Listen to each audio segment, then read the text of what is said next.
Welcome to the woods. I've had about 4 or 5 beautiful sunny days up here. After that cold spell that froze everything and broke the water filters and everything else, it's been absolutely stunning. And I had a friend come up yesterday. He wanted to come up and have a chat. He's been thinking of either buying some land and building his own place, or maybe move into a community that's been set up. And he wanted to get some things straight in his head, and it's much easier to do that when you can talk in person, in real life, instead of just sending text messages or Skype calls. So he came up and we spent about 5 hours chatting, and we talked about loads of different stuff. And to be honest, I'm not sure if I helped him out or not, because after listening to me for about 5 hours, most people go away more confused than when they turned up. But what we did touch on was how we saw the future panning out after this pandemic, and after what the government have implemented. Did we think it was going to go back to the way it was before, or did we think something else was playing out and things were going to change? And I'm kind of the mind that it's not going back to how it was. Why would it?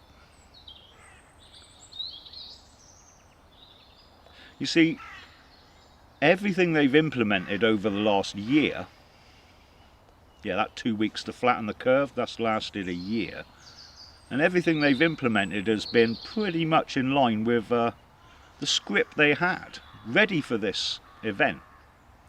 So should anything like this happen, they knew what they were going to do. And you might say, well, that's sensible, and it is, and they've done it. But it also ties in with a new operating system put forward by the Economic Monetary Fund, and that most of these governments have signed up to. It also ties in with that, which is a reduction of your freedom. And the reason they're implementing this new operating system is because the old one's coming to an end. They know that. The old system, run by the financial elites, can no longer really go on. It's bound to collapse in on itself, for lots of different reasons. So if that's going to come down, they're not stupid enough to just sit around and wait for that. They've got a new system in place which will run alongside, parallel with, the old system until the old one falls away and you're left with the new one. And for anyone who's cared to do any research into what this new system's going to be like, it's not fantastic. And I say it's not fantastic for someone like me, or maybe someone like you. But the majority of people are going to be quite happy with it. And how do we know that? Because what's happened during these lockdowns, not just here, but across the globe, is really a dry run. How would people react if they were told, you don't need to go to work, but we'll pay you most of your money?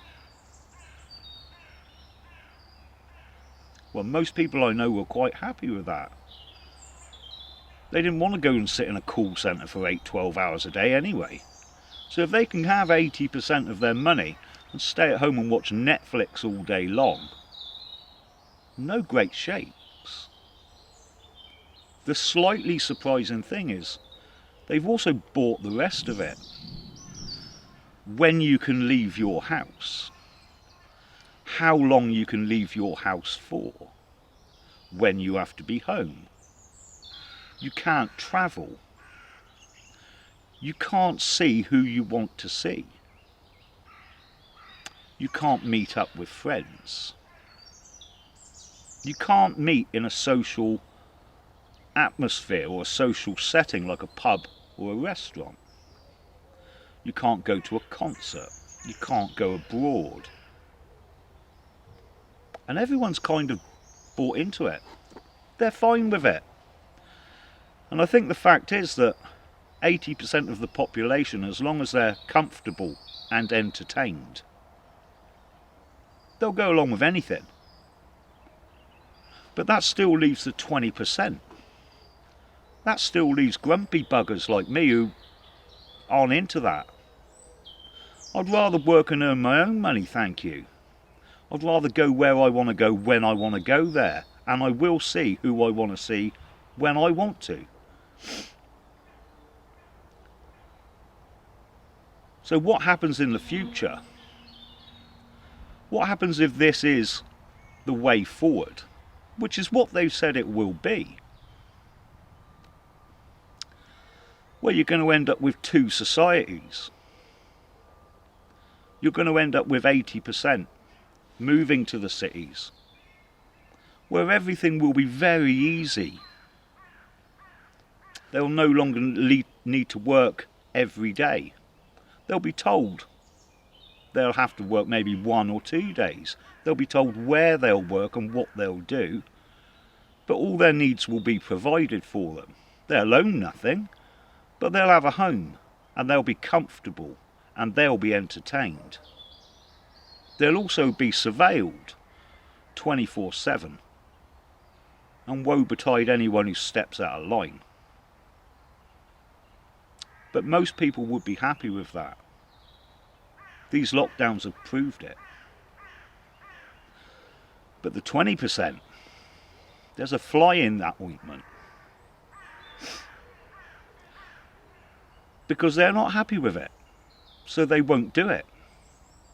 So you'll end up with 20% of people living outside of that society. And they'll be shunned. And they'll be called horrible names. But they'll be free. And they'll be told they can't use the services that the 80% can. No access to the education system. No access to the health system. No access to shops and amenities. And some of that 20% will give up at then and join them. But a lot won't. A lot will start building a new system for them that works for them. And that's quite exciting. That opens up whole new possibilities. That's something I would look forward to. Because whereas those 80% may be comfortable, the system they're in is not designed for them. They've been commodified 100%. Nothing more than statistics on a spreadsheet. Cattle. For the people the system was designed by and for, who are the globalist elite. The people that run things now will be running things then, and not for the benefit of the people, but for their benefit. But that 20%,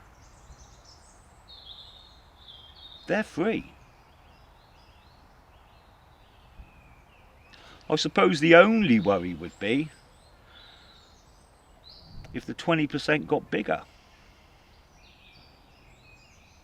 If what they built worked, and people thought, wow, that looks good,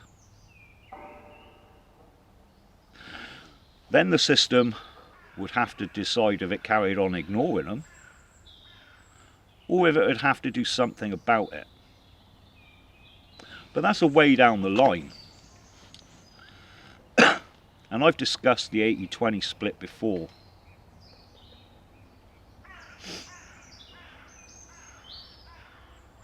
What side would you be on?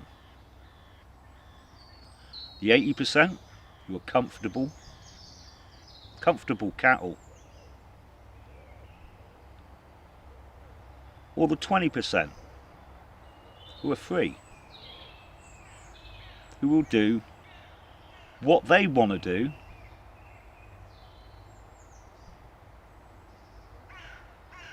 that's down to you, isn't it? Anyway, I'll speak to you later, people. Have a good one.